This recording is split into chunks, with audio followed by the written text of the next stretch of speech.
Today I want to show you how to add a clickable website link onto your Facebook page. This is a great way to draw traffic to your website. So let's get started. First thing you want to do is go to the website page that you would like to share onto Facebook. So what I want to do is share this blog here. So I'm going to go ahead up here, right click and hit copy so I can copy the URL. Now let's head over to Facebook. Okay, once you are on Facebook, what we want to do is click the create post, and then we're going to do is right click and hit paste. So we want to paste this URL, which will pop up the current page of the blog I want to share here. Next I want to do is actually take this URL and delete it so it's not showing on my actual post.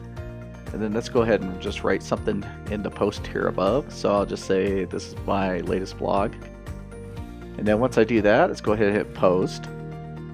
Then once it posts, basically when somebody goes right on top, they can just click on it and it'll take them directly right over to the website page.